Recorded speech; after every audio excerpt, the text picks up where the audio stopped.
Jai Hind class 11 students, hello and welcome everyone. Today again we are going to see the Hornbill book of class 11th. As already I have told you, there are two books. First one is Hornbill and the supplementary reader is the Snapshots book. The first poem we have already seen a photograph, and this is the second poem, the Laburnum Top. The laburnum is a tree, that tree amaltas ka ped that we call in our local language, and this poem is written by Ted Hughes. This is the picture of the laburnum, ये the goldfinch bird which sits on the laburnum top. Laburnum tree है एक, और उसके top के बारे में describe किया हुआ है. उसके टॉप पे ये जो येलो बर्ड है, गोल्डफिंच बर्ड है, ये जाके बैठती है. इसका सिग्निफिकेंस क्या है that will see. Before starting let's see something about the poet. Poet का नाम क्या है? Edward James Hugh. He was born on 17 August 1930 and he died on 28 October 1998. He was an English poet और critics इनको बहुत ज़्यादा appreciate करते थे. ये 20th सेंचुरी के one of the greatest writer हैं. और इन्होंने पोएम लिखना स्टार्ट कब से की थी? He became a poet laureate from 1984. Born on 1930, born in 1930, but started writing poems from 1984 until death. So you can see the photo of your poet. Quite interesting, the photograph is. Introduction of the poem. So there's a thing in the poem. It's called the laburnum tree. और उसके top के बारे में describe किया हुआ. क्यों? क्योंकि जो गोल्डफिंच बर्ड है इसने अपनी फैमिली को बहुत ही सिक्योरली प्लेस किया है लेबनम ट्री के टॉप पे. इसीलिए पोएम में लेबनम ट्री का कौन सा हिस्सा कंसिडर किया गया है? It's the top. So now we have seen there are two trades in the poem. First one is the laburnum tree, अमलतास का पेड़, और उसके टॉप के बारे में डिस्क्राइब किया हुआ है जहाँ पर बहुत ही सिक्योरली ये जो गोल्डफिंच बर्ड है इसने अपने बच्चों को या फैमिली को रखा हुआ है, और आती है और जाती है और खाना लेके आती है, फीड करती हैं अपनी फैमिली को. तो जब ये बर्ड, जो कि ये पोएम है जिसे सेट है लेबनम ट्री, एक ऐसे वेदर में सितंबर के टाइम में जब ये ऑटम सीजन है और सब कुछ बहुत क्वाइट सा है, स्टिल सा है, इसमें जब ये गोल्डफिंच बर्ड आकर ब्रांच पे बैठती हैं और पेड़ में जाती है तो इनकी फैमिली सडनली बहुत हैप्पी हो जाती है और उससे जो पेड़ है वो अलाइव, जिंदा हो जाता है. लेकिन जब ये गोल्डफिंच बर्ड अपने फैमिली को फीड करके वापस चली जाती है तो जो फैमिली है, फिर से जो पेड़ है वो फिर से कैसे डेथ लाइक फील करने लगता है, बिल्कुल डेड सा हो जाता है. So what we have seen, when the goldfinch birds arrive, जब गोल्डफिंच बर्ड जो है वो अराइव होती है तो पेड़ जिंदा हो जाता है, अलाइव हो जाता है, और जब वो जाती हैं तो पेड़ फिर से कैसे हो जाता है? डेथ लाइक हो जाता है. So this is the goldfinch bird. See how it looks. This is the poem. The meanings are here. You can see. Let's see the poem. Before seeing the poem, just see how a bird, when the bird comes, mother bird, जब एक mother bird दाना लेके आती है तो क्या scene होता है, कैसे जो सारे बर्ड्स हैं वो एक्टिव हो जाते हैं, चहचहाने लगते हैं, खुश हो जाते हैं. They start chirping. So that is what happened on the goldfinch tree. जैसे ही मदर बर्ड दाना लेके आती है तुरंत जो ट्री है वो जिंदा हो जाता है. The laburnum top is silent, quite still in the afternoon yellow September light. जो लेबनम ट्री का टॉप है वो बहुत साइलेंट है, क्वाइट स्टिल है, देयर इज नो मोशन, एकदम स्टिल है, शांत है. In the afternoon yellow September sunlight, और टाइम क्या है? आफ्टरनून का टाइम है, और इस समय लाइट कैसी है? येलो लाइट है, सेप्टेम्बर का मंथ है तो सनलाइट है, वेदर बहुत क्लियर है. A few leaves yellowing and all it's seeds fallen. इसके जो सीड्स होते हैं वो पॉइजनस होते हैं. तो ये जो सीज़न है इसमें जो लीव्स हैं वो येलो हो रहे थे धीरे धीरे, ऑटम सीजन है क्योंकि, और जो सीड्स हैं वो सारे ऑलमोस्ट गिर चुके थे. ये कब तक था?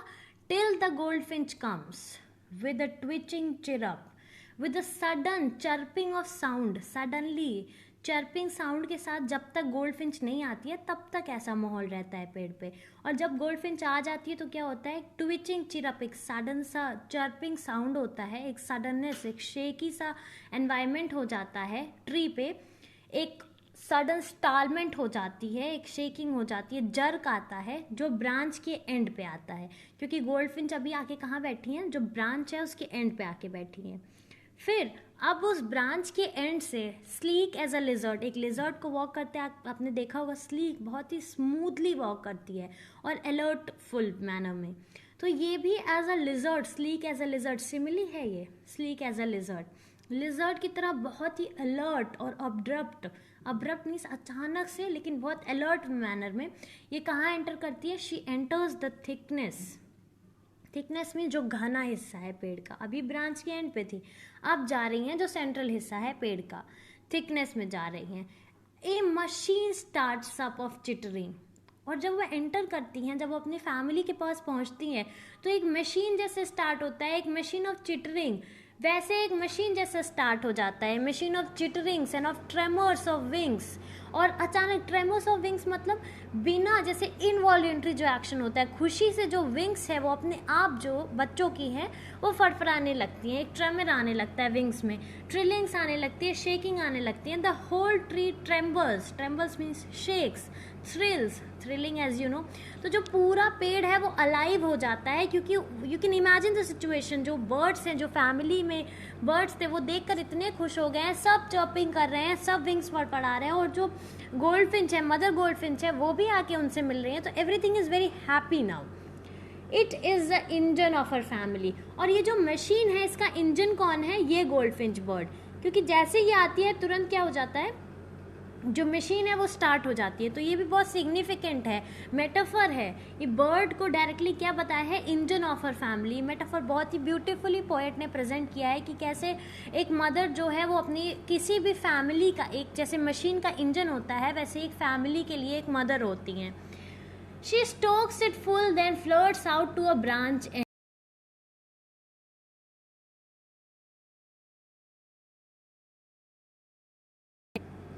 शी स्टोक्स इट फुल मतलब जैसे इंजन आता है एक मशीन को फुल्ली एनर्जाइज कर देता है, फीड कर देता है, वैसे ये जो मदर गोल्डफिंच है वो अपनी पूरी फैमिली को स्टोक कर चुकी हैं, फीड कर चुकी हैं full. Then flirts out to a branch and showing her barred faced identity mask. और अब जब पूरी फैमिली को फीड कर दी हैं तो अब ये बाहर उड़ती हैं, बहुत ही आराम से ब्रांच की एंड की तरफ तुरंत दोबारा जाती हैं। क्यों? क्योंकि दोबारा भी जाना होगा फूड कलेक्ट करने before the evening. So she goes again to the branch end, showing her barred face identity mask. Just now you have seen the goldfinch bird. उनका जो फेस है उस पर ब्लैक कलर के बार्स हैं, जो वो है वो आइडेंटिटी है, उनकी आइडेंटिटी दिखा के, जो मास्क जैसा है उनके फेस पे वो दिखा के अब ये फिर से कहाँ जाती हैं? उड़ जाती हैं। And then with eerie delicate whistling, chirrup, whispering, then फिर से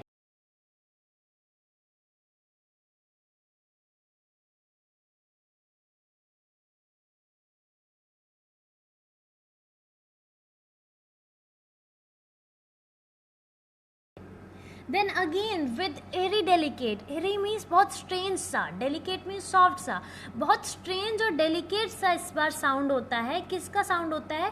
विसल का, जो चिरप का जो साउंड होता है, बहुत ही शांति से विसलिंग का साउंड आता है, बहुत ही शांति से। जो ये गोल्डफिंच बर्ड है, और क्योंकि उनकी फैमिली भी अब मम्मी के जाने से नाखुश हो गई है तो शांत हो गई है, तो बहुत ही एरी मतलब स्ट्रेंज, अनयूजुअल सा, डेलिकेट, सॉफ्ट सा विसल और चिरप होता है, और जैसे लगता है कोई चीज़ विस्परिंग है, इतना सॉफ्ट रहता है। Whispering means to say something in a slow voice. She launches away towards the infinity, और वो कहाँ उड़ जाती हैं? इन्फिनिटी की तरफ। उनका अंत कहाँ है कोई नहीं जानता है। She'll again go to find food for her young ones, so she launches away and the laburnum subsides to empty. और फिर ये जो लेबनम ट्री है ये फिर से क्या हो जाता है? एम्प्टी हो जाता है, शांत हो जाता है, डेड लाइक हो जाता है। So that is what is told in the poem. See, जब पहले क्या था? लेबनम था जो तब बहुत ही क्वाइट था, बहुत ही साइलेंट था, बहुत ही शांत था।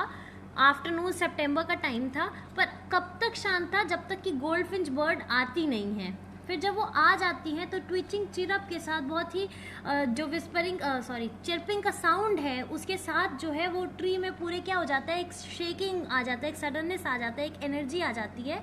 So after that everything becomes different. जो बर्ड्स हैं, जो उनकी फैमिली है, वो भी क्या हो जाती है? एनर्जाइज हो जाती है, जिससे कि पूरा पेड़ जो है अलाइव हो जाता है, एक्टिव हो जाता है। पर जैसे ही ये खाना फीड करके अपनी जो फैमिली की जो इंजन है वो अपनी मशीन को फिर से क्या पूरा स्टोक कर देती हैं, फुल फीड कर देती हैं, और उसके बाद ये उठकर चली जाती हैं फिर से फ्यूल लेने। फ्यूल होता है ना मशीन चलाने के लिए, वैसे ये फूड लेने जाती हैं अपनी फैमिली के लिए। और जब ये चली जाती हैं तो फिर से लेबनम क्या हो जाता है, it subsides to empty, it's dead like again, फिर से डेड लाइक हो जाता है. So this the poem, these are the meanings, you can go through the meanings, see these are the meanings, you can pause and write if you want. Now let's see the poetic devices of the poem. First of all, alliteration. Last year also have told, if you remember, alliteration होता है जब कोई भी first word का sound repeat होता है, repetition of a consonant sound at a beginning of two words or more words you can say. So यहाँ पे September sunlight, S दो बार repeat हुआ है, tree trembles, तो टी ट साउंड दो बार रिपीट हुआ है, तो यहाँ पे एलिट्रेशन है. As I already told during the description of the poem, sleek as a lizard simile है कंपैरिजन, जब एज या लाइक यूज कर कंपैरिजन दिखाया जाता है तो वो सिमिली होता है. तो स्लीक एज अ लिजर्ड किसको बताया है, गोल्डफिंच को बताया है, तो ये क्या है, सिमिली है. मेटाफर क्या होता है, indirect comparison between two things, जब किसी चीज़ को डायरेक्ट बोल दिया जाए कि ये वही चीज़ है. कंपैरिजन इनडायरेक्ट है पर किसी चीज़ को डायरेक्ट मेंशन कर दिया जा रहा है. जैसे कि बोलते हैं, she enters the thickness and a machine starts up and the noise created by the movement of the bird is compared to machine of a noise of a machine. It's a engine of our family. जो पहले तो ये बताया है कि जो sound है वो कैसा है, जैसे मशीन स्टार्ट होने का साउंड है वैसे साउंड स्टार्ट हो गया पूरे पेड़ में. दूसरा कह रहा है it is the engine of our family, goldfinch को कह रहा है कि वो जो मशीन है उसका इंजन कौन है, ये गोल्डफिंच है. शोइंग हर बार्ड फेस मास आइडेंटिटी, जो फेस की आइडेंटिटी बता रहा है वो कैसा है, बार्ड फेस है, लाइन्स है फेस पे, धारियाँ हैं, तो वो भी क्या है, डायरेक्ट कंपैरिजन है, तो मेटाफर इट इज़. फिर पर्सोनिफिकेशन है. पर्सोनिफिकेशन क्या होता है, जब किसी नॉन लिविंग थिंग या नॉन ह्यूमन को ह्यूमन कैरेक्टर दिया जाता है, तो बोला गया the whole tree trembles and thrills, tree थोड़ी कांपेगा, शेक होएगा, बट ऐसा कहा जा रहा है तो इसको भी पर्सोनिफाई किया गया है. ट्रांसफर्ड एपिथेट, जैसा कि लास्ट पोएम में बताया था, एक एडजेक्टिव सॉर्ट ऑफ होता है, फिगर ऑफ स्पीच, जो किसी नाउन को या फिर एडवर्ब या वर्ब को क्या करता है, डिस्क्राइब करता है. तो यहाँ पे फेस को बता रहा है, फेस कैसा है, बार्ड फेस है, बार्ड फेस है इनका, तो ये एक एडजेक्टिव सॉर्ट ऑफ काम कर रहा है, तो ये भी क्या है, ट्रांसफर्ड एपिथेट है. Summary of the poem. The poem starts with a description of the laburnum tree whose top was silent. See, first was the tree was silent और leaves क्या थे, yellow थे. You can see here, leaves were yellow, seeds had fallen. It was daytime of September, sunlight, afternoon it was, and the tree was dead like. The lifeless tree becomes alive when the goldfinch arrives to feed her young ones who are on the thickness of the branch. The tree is the shelter. The tree is their shelter, the children's shelter. She arrives at the end of the branch with chirping sound. Her movement is like a lizard. As soon as she arrives, her young one starts chirping, and it's like a machine starting and vibrating, flapping their wings. The death-like tree, the tree which was dead-like, it becomes alive and it trembles and shakes. It's very happy. The tree is also very happy. After feeding them, she flies to other side of the branch. Her dark colored face with yellow body was barely visible, means completely it was bare, means which is uncovered. Uncovered it was visible as she vanished behind the yellow leaves, and she left the yellow leaves which were about to fall, and she flew away in the sky, leaving the tree death like again. So you can see the goldfinch bird. See, here it is. After that there are some questions here. You can refer to sum up the poem in 80 words. Then thereafter you have to write what gives a unique character to that particular laburnum tree. It's written over there. What's that? What does it give a unique character to the laburnum tree? See, it's a poisonous tree. Still, it's a home to these birds, the goldfinch and its family. So this bird comes and it feeds her young one here, and the silence is broken. So all these traits make it unique, जो laburnum tree को unique character दे देते हैं. How does the poem describe the laburnum tree, कैसे describe करता है, एक desolate, एक शांति भरे एनवायरनमेंट में है, जो कि पेड़ भी क्या है, साइलेंट है, स्टिल है, सेप्टेम्बर सनलाइट में शांत सा पड़ा है, लीव्स जो है, सीड्स हैं जो कि गिर चुके हैं, जो लीव्स है वो येलो हो रहे हैं, और जो ट्री है वो साइलेंट है, और कब लाइफ में आ जाता है, दोबारा अलाइव हो जाता है, जब गोल्डफिंच बर्ड आती हैं और अपनी लिटिल चिक्स को फीड करना स्टार्ट करती हैं. How does the poet describe the goldfinch bird? The goldfinch bird, small singing bird it is, and it comes like with twitching chirrups, with sudden shaking and chirping sound, and it makes the tree alive, and it feeds the young ones. So all this is how they have described. This is it about the poem. Summary, question, answers, all we have seen. See, this is the poem. Why is this poem written? Can you just tell why? What's the importance of this poem? Now we have seen all the things over here. Think about and mention it in the comment box if you know. The thing why this poem is written.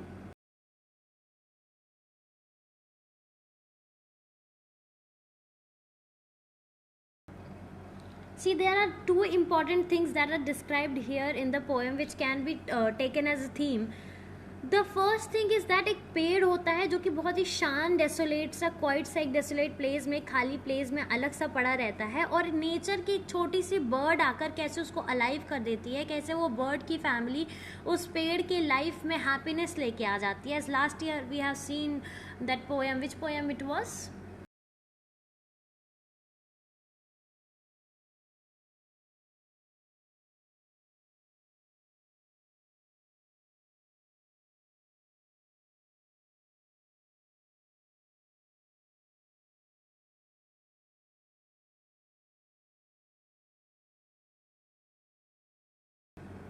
The dust of snow, जिसमें hemlock tree का एक बहुत important role होता है poet की life में.